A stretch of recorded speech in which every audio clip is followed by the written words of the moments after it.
क्या करुणा और शांति के प्रतीक भगवान गौतम बुद्ध को किसी ने जानबूझकर जहर दे दिया था? क्या एक सन्यासी भी षड्यंत्र का शिकार हो सकता है? सदियों से यह सवाल लोगों के मन में गूंजता रहा है और आज आप यह रहस्य जानने वाले हैं। गौतम बुद्ध वृद्ध हो चुके थे। अपने जीवन के अंतिम चरण में वे कुशीनगर की ओर यात्रा पर थे, जहां उन्हें मोक्ष प्राप्त होना था। रास्ते में एक गांव पड़ा, पावा। वहीं के एक लोहार चुंद ने बुद्ध और उनके शिष्यों को भोजन के लिए आमंत्रित किया।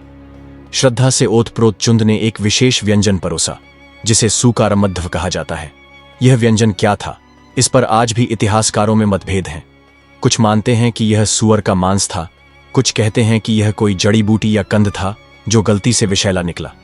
बुद्ध ने जैसे ही पहला निवाला लिया, उन्हें तुरंत महसूस हुआ कि कुछ ठीक नहीं है, पर वे शांत रहे। उन्होंने चुंद से कहा, यह भोजन केवल मुझे दो, किसी और को नहीं।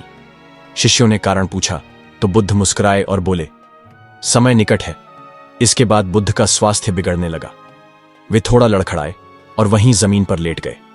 सभी शिष्य घबरा गए और उनके पास आकर बैठ गए ताकि उनके अंतिम शब्द सुन सकें। बुद्ध लेटे लेटे अपने एक हाथ से सिर को सहारा देकर बोले, अप दीपो भव, यानी अपने दीपक स्वयं बनो। मनुष्य को अपना मार्ग खुद बनाना चाहिए, अपना उद्धार स्वयं करना चाहिए। यही उनका अंतिम उपदेश था। और फिर वे परम शांति में लीन हो गए।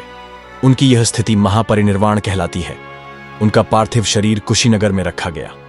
वहीं उनके प्रमुख शिष्य महाकश्यप द्वारा बुद्ध का अंतिम संस्कार करवाया गया। हजारों की संख्या में लोग आए। शांत, नमन करती हुई भीड़, जैसे स्वयं समय रुक गया हो।